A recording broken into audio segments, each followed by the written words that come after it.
Yes. And ఇప్పుడు ఈ constable కనకంలో ఒక డిఫరెంట్ క్యారెక్టర్లో కనిపించబోతున్నటువంటి మా అవసరాల శ్రీనివాస్ గారిని మాట్లాడవలసిందిగా రిక్వెస్ట్ చేస్తున్నాం. థ్యాంక్ యూ అండి. చాలామందికి థ్యాంక్స్ చెప్పుకోవాలి. ఫస్ట్ ఆఫ్ ఆల్ ప్రశాంత్ గారికే థ్యాంక్స్ చెప్పాలి, ఎందుకంటే ఒక రాసుకున్న కథకి, అది కూడా కొంచెం పెక్యులియర్ క్యారెక్టర్కి నన్ను ఎంచుకున్నారు ఆయన. కాబట్టి మీకు నా మీద ఉన్న ట్రస్ట్కి ఫస్ట్ థ్యాంక్స్ అండి. అండ్ సాయిబాబు గారికి కూడా thank you so much for having me new production house sir. And ETV విన్లో నాకు అంటే 2 నెలల క్రితం ఒక అనూహ్యమైన విజయం చూసాము. అనగనగా దీంట్లో అంటే ఒక ఓటీటీ ప్లాట్ఫామ్లో వచ్చిన సినిమా థియేటర్లో రిలీజ్ అవ్వడం, ప్లాట్ఫామ్లో వచ్చిన తర్వాత థియేటర్లో రిలీజ్ అవ్వడం, అంత పెద్ద హిట్ అయింది అది.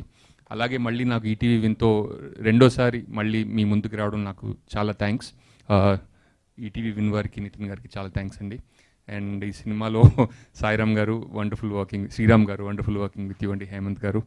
అండ్ రాజీవ్ కనకాల్ గారికి నాకు ఈ సినిమాలో సీన్స్ లేవు, కానీ వండర్ఫుల్ హ్యూమన్ బీయింగ్. ఆయనతో ఎప్పుడైనా స్క్రీన్ షేర్ చేసుకోవాలని కోరిక కూడా ఉంది. ఇదివరకు చేసుకున్నాం కానీ మా ఇద్దరికి పెద్దగా నటించే అవకాశం రాలేదన్నమాట. అండ్ మేఘలేఖ్ గారు చెప్పినట్టు ఇందాక ట్రైలర్ చూస్తుంటే Varsha Bollamma in and as constable Kanakam అని వచ్చింది. చాలా రోజుల తర్వాత ఒక female character in and as title రావడం అనేది చాలా రోజుల తర్వాత జరిగింది.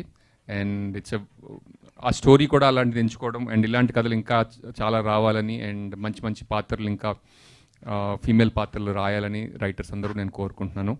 అండ్ అండ్ వర్ష గారు కానిస్టేబుల్ కనకంతో I think she's going to surprise all of us. కానీ ఎప్పుడు మనకి ట్రైలర్లో అంత సీరియస్గా కనిపించింది. నేను కూడా ఫస్ట్ టైం ఈ అమ్మాయి ఇంత సీరియస్గా ఉంటుందని నాకు ట్రైలర్ చూసిన తర్వాత అర్థమైంది. Very funny girl. ఆమెకి ఇన్స్టాగ్రామ్లో ఆమె కోట్స్కి కూడా చాలామంది ఫాలోవర్స్ ఉన్నారు, అందులో నేను కూడా ఒకండి.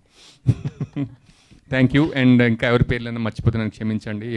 ఎక్కువ మాట్లాడమంటున్నారు కాబట్టి ఒక నిమిషం ఎక్కువ మాట్లాడడానికి ప్రయత్నించాను, కాకపోతే నాకు కూడా మాటలు రావట్లేదు. Thank you. Thank you Srinivas గారు, thank you so much. Yes. And ఇప్పుడు మన రాజీవ్ కనకాల గారిని మాట్లాడవలసిందిగా రిక్వెస్ట్ చేస్తున్నాను.